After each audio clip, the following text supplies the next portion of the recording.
Powered by WCTV.tv. Eyewitness News at 5 starts now.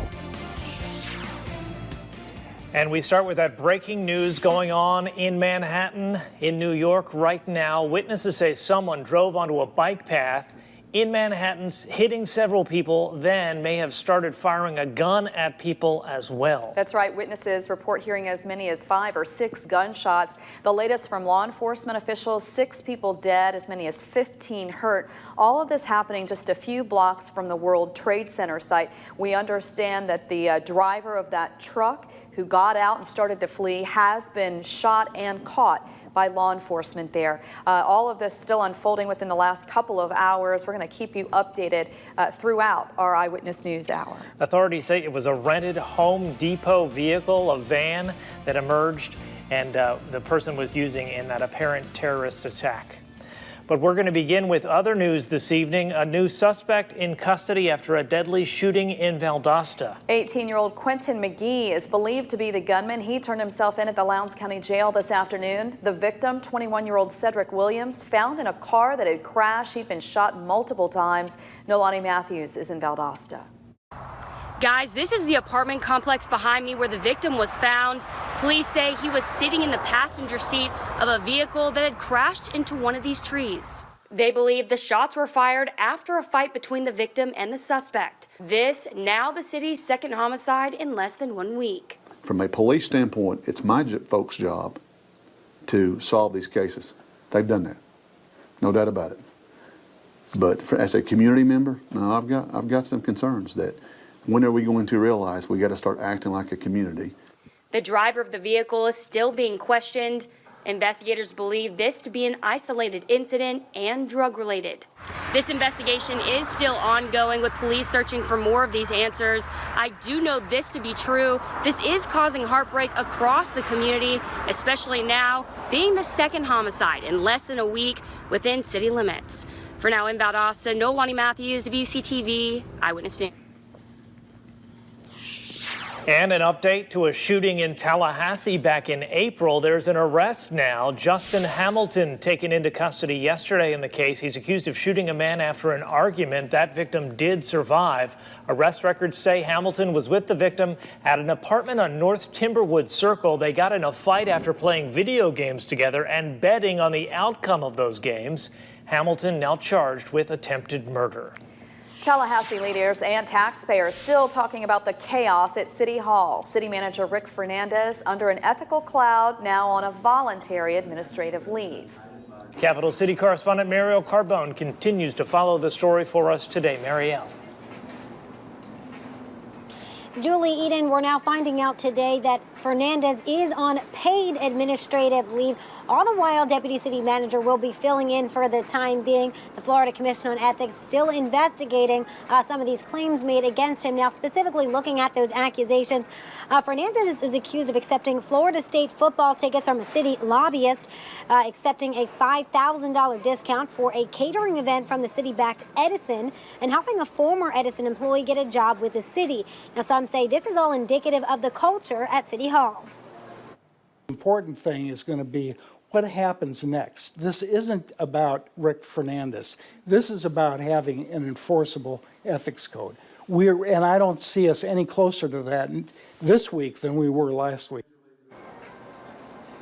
But seen as with the ethics group Common Cause and says the city lacks an enforceable ethics code which allows things like this to happen. Now the city commission set to discuss more on what to do next coming up next week at its city commission meeting. So still a lot of questions that they'll be dealing with. I'll have more on that coming up on Eyewitness News at 6. But for now, reporting live from the Governor's Club, Marielle Carbone, WCTV Eyewitness News. Okay, Marielle, thanks for that. And there is more breaking news this afternoon out of FAMU. A big shakeup for the athletic department there. Sports Director Kevin Keene is here with that story. Kevin, what's going on?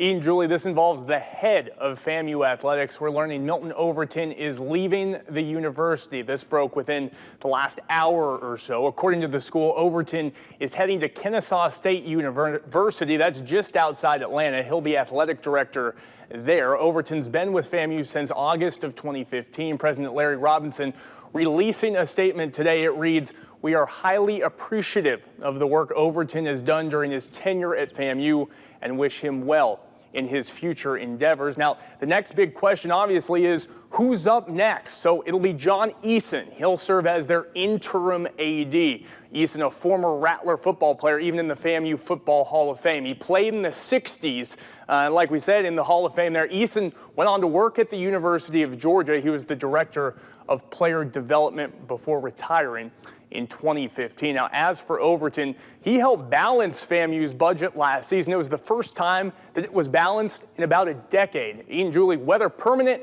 or interim, the school is now on its 8th athletic director since 2010. A lot of turmoil in that department in recent years. All right, Kevin, thanks for that. And continuing at FAMU, the work's been going on for more than 3 years, and progress continues on revitalization work along FAMU Way. The second phase of that work is well underway, with a portion expected to open in about a month or so. Our Lenitra Bennett is joining us live from FAMU Way right now with that part of the story. Lenitra, how do things look out there? Looking pretty good, Eden and Julie. There were some workers that were back here behind me. They just walked off, ending their workday. I thought I was going to have some action in the background, but you can tell that there have already been plenty of action over the past few months, because I'm told the phase 2 is about 60% complete. Phase 2 includes extending FAMU Way from Pinellas Street to Gamble Street. New roundabouts also going in.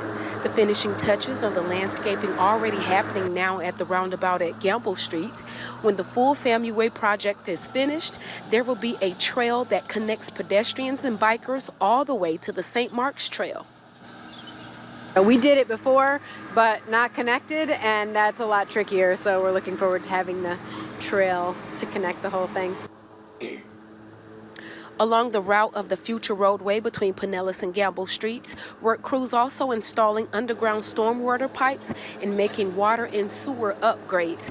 This entire area very popular for those who frequent the area, the parts that are already complete. You know, you're familiar with the area where there's the park and Lake Alberta and the underpass, the playground. There are so many things that already look beautiful along FAMU Way, so folks are excited about this new extended portion. I'll have more coming up at 6 o'clock. For now, guys, back to you. Okay, Lenitra, thank you. And we want to get back to that breaking news out of New York, what officials are treating as an apparent terrorism attack in Lower Manhattan, where someone in a rented Home Depot truck apparently drove onto a bike path, hitting people, then may have gotten out of that vehicle and opened fire. This is the scene live right now. You see all the law enforcement on the scene. Julie, we're told the president has now been briefed about what happened here as investigators try to pin down the details of exactly what went on. And what we know right now, at least 6 people dead, estimates between 11 and 15 injured. Police say they think this started as a road rage incident, but again, the details here quite fluid, this all unfolding within the last 2 hours. This scene, though, is just a few blocks from the World Trade Center, a very busy section of Manhattan. So lots of witnesses there. There's been some cell phone video that's been shared by CBS News already of the scene, and we'll continue to update you throughout the next hour and a half. We're told the suspect was shot by authorities and is in custody. The latest as we get it right here. And this is the view outside our WCTV studios this afternoon. Beautiful sunny day out there today, Eden. Perfect conditions for Halloween for all the trick-or-treaters getting out there. Let's check in with Mike McCall for the latest on what we can expect this evening for all those little ghouls and goblins. Mike? Probably can't get much better than what we have right now. It was a cold start, but we won't have these kind of numbers this evening. In fact, we had a pretty rapid warm-up. We started out the day mostly in the low 40s, although Valdosta down to 39. Notice the cold spot is actually a little bit farther southeast. Gainesville down to 37 this morning, but compare that to the afternoon temperatures. We're well back into the 70s. Tomorrow we'll add a few more degrees.